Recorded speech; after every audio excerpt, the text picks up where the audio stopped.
Hello, my dear friends. Welcome back to Garuda Puranam full series. Previous వీడియోలో ఎవరికి బట్టతల వస్తుంది, ఎవరు పిచ్చివాళ్ళలా పుడతారు, ఎవరు మిడతలులాగా, చీమలులాగా, దోమలులాగా, ఏనుగులలాగా పుడతారు అనే విషయాలు చెప్పాను. ఒకవేళ మీలో ఎవరైనా చూడనట్లయితే డిస్క్రిప్షన్లో లింక్ ఇచ్చాను, వెళ్ళి చూసేసి రండి. ఇంకా ఇవాల్టి ఎపిసోడ్లో మరికొన్ని పాపాలు, వాటి వలన వచ్చే జన్మలు, రోగాలు గురించి చెప్పబోతున్నాను. Let's start the video.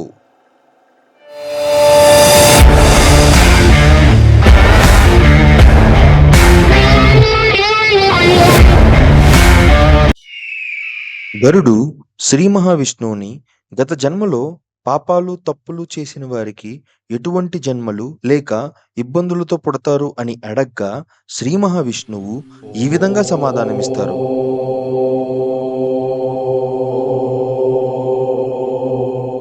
గరుడ, ఎవరైతే ఇప్పుడు నేను చెప్పే పొరపాటులు, తప్పులు లేక పాటించాల్సినవి పాటించకుండా ఉంటారో వారు వివిధ జన్మల్లో వివిధ శరీరాలతో పుడతారు. గాయత్రి జపం, సంధ్యోపానం చెయ్యని వారు కొంగగా జన్మిస్తారు. అంతర్దుష్టుల లేదా బహిస్సాధువులు లేక ఎవరైనా పిలవకుండా వారింట్లో భోజనానికి వెళితే కాకిగా జన్మిస్తారు.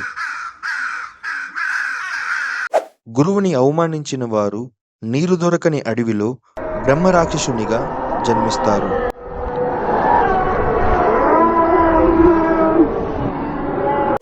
బ్రాహ్మణులని దానానికి పిలిచి దానం ఇవ్వని వారు అడవి కుక్కగా జన్మిస్తారు.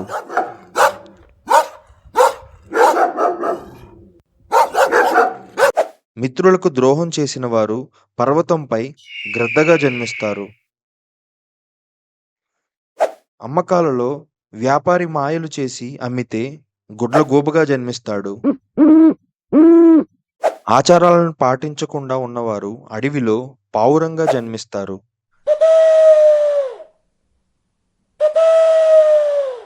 తల్లిదండ్రులను, గురువులను, సోదరి సోదరులను ద్వేషించిన వారు గర్భాలలోనే అనేకసార్లు మరణిస్తారు.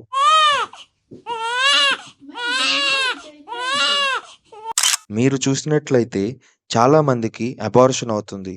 అలా అబార్షన్ అయ్యే టైంలో గర్భంలో ఉండే శిశువులు ఈ పాపాలు చేసిన వారే. బంగారం దొంగలిస్తే క్రిమి, కీటక, పక్షి జన్మలు పొందుతారు. ప్రతిరోజు గొడవల పడే స్త్రీ జలగగా పుడుతుంది. భర్తను కాదని పరపురుషుని కోరిన స్త్రీ బల్లి లేదా 2 తలల పాములా జన్మిస్తుంది. తపస్సు చేసే స్త్రీతో ఆటలాడుకునేవారు ఎడారిలో పిశాచిగా పుడతారు.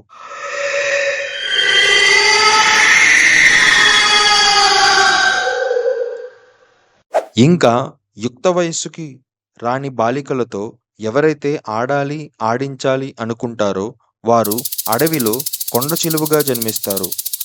గురు భార్యతో సన్నిహితంగా ఉంటూ ఆడుకునేవారు తొండ జన్మని పొందుతారు.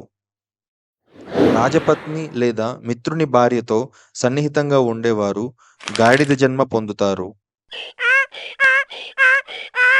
దేవలకుడు అంటే జీతానికి దేవాలయంలో అర్చన చేసేవాడు, వీరు కోడిగా జన్మిస్తారు. ఎవరైతే డబ్బులు తీసుకుని అర్చనలు చేస్తారో వారు నరకంలోకి వెళ్తారు.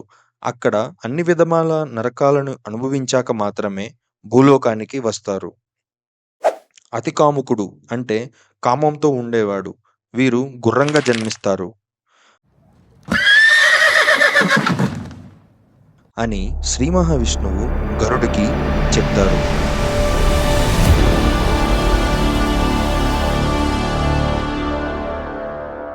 ఫ్రెండ్స్, చూశారు కదా ఏ తప్పులు, పొరపాట్లు చేసిన వారికి ఎటువంటి జన్మలు వస్తాయి అనేది. మన చుట్టూ చూసే కోడి, మేక, పాము, ఏనుగు, గుర్రం, దోమలు, చీమలు, ఎలుకలు, గాడిదలు, తొండలు, జలగలు ఇవన్నీ కూడా ఒకప్పుడు మనిషి జన్మ ఎత్తినవే. కానీ ఆ జన్మలో తెలిసి తెలియక చేసిన పాపాలు లేదా పొరపాటుల వల్ల ఇప్పుడు ఇలా జన్మించాయి. మీరు వచ్చే జన్మల్లో ఇలాంటి జన్మల్లో పుట్టకుండా మరలా మనిషి జన్మలోనే పుట్టాలి అనుకుంటే ఈ వీడియోలో చెప్పిన పొరపాటులు, తప్పులు చెయ్యకుండా ఉండండి. ఈ వీడియోలో చెప్పిన విలువైన సమాచారం మీకు నచ్చినట్లయితే వీడియోని లైక్ చేయండి. ఈ విలువైన సమాచారాన్ని మీ మిత్రులకి, రిలేటివ్స్‌కి తెలియజేయాలి అనుకుంటే వీడియో లింక్‌ని షేర్ చేయండి. నేను నెక్స్ట్ వీడియోలో గరుడ పురాణంలో దాగి ఉన్న మరికొన్ని కొత్త విషయాలని మీ ముందుకు తీసుకొస్తాను. వీడియో పెట్టగానే అప్డేట్ రావాలనుకుంటే నా ఛానల్‌ని సబ్స్క్రైబ్ అవ్వండి. మళ్ళీ నెక్స్ట్ వీడియోతో కలుద్దాం. అంతవరకు బాయ్. Thank you.